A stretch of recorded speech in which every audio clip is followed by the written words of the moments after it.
So when you do this, right, what you want to do is get a buildup of dust, and then take your hand and you can kind of swirl around like this, and you will see, where the tear out is, because it'll be white. So I've already spent a ton of time doing that, and I just got to the point where I don't see any of those tear out marks. So I'm feeling pretty good about it.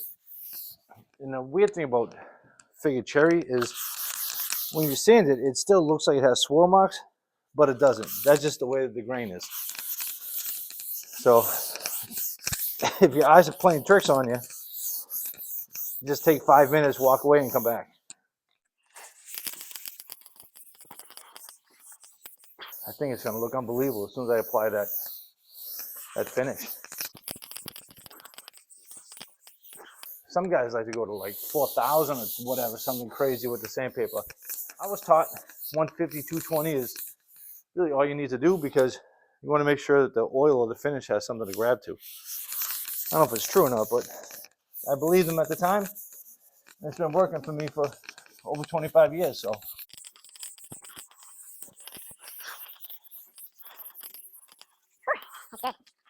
Last, I'll just come down the edge to make sure everything feels really good to me, because I don't want anybody to get scuffed.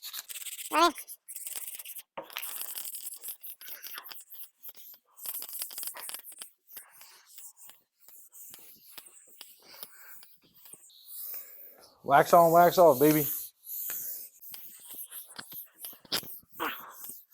Okay, I'm ready.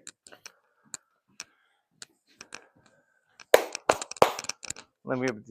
I have to get the old Dr. Jellyfinger gloves. Nice. Another thing you'll notice is that I didn't take any of the dust off. I leave it on there because it'll act as a grain filler. You with me? I hate these things. Wait, I think I'll start down this end. I just slap it on too, so.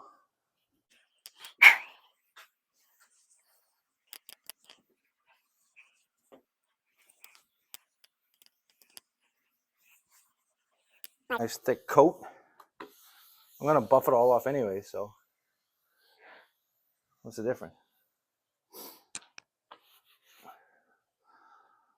I actually like to do the edge last because it's dirty, and I don't want to get that dirt on the top of my tabletop.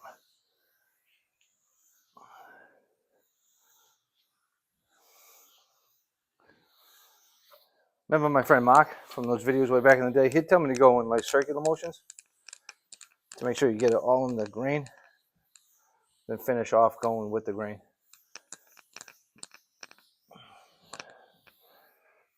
But this cherry is something else, huh?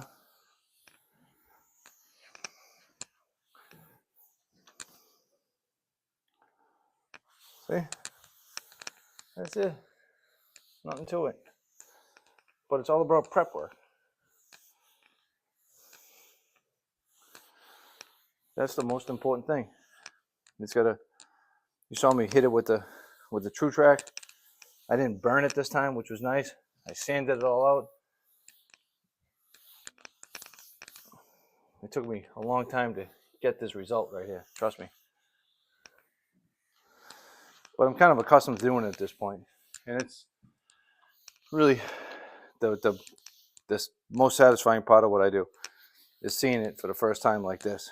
And when I do this, it gives me a chance to see if there's anything that needs to be fixed before it's done.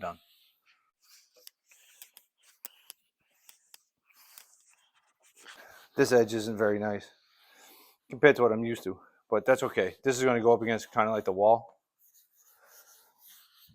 This is the outside. This is like the edge of the end of the table where you're going to see it when you first walk into the kitchen.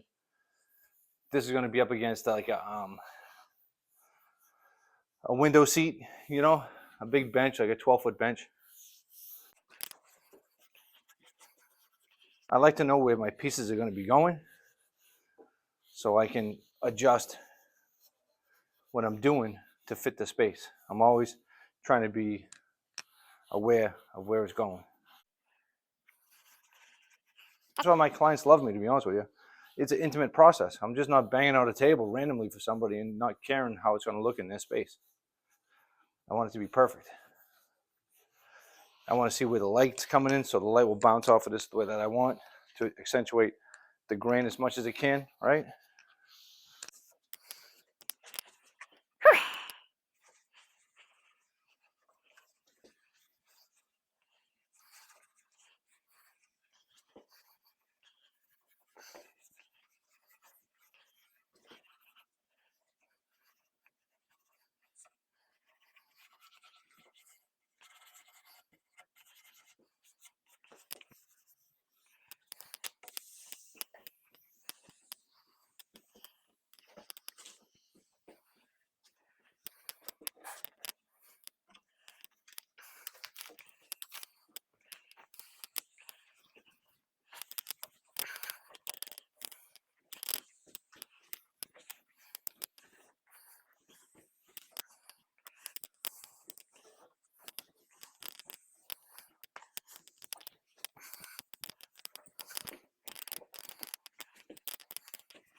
You get a workout.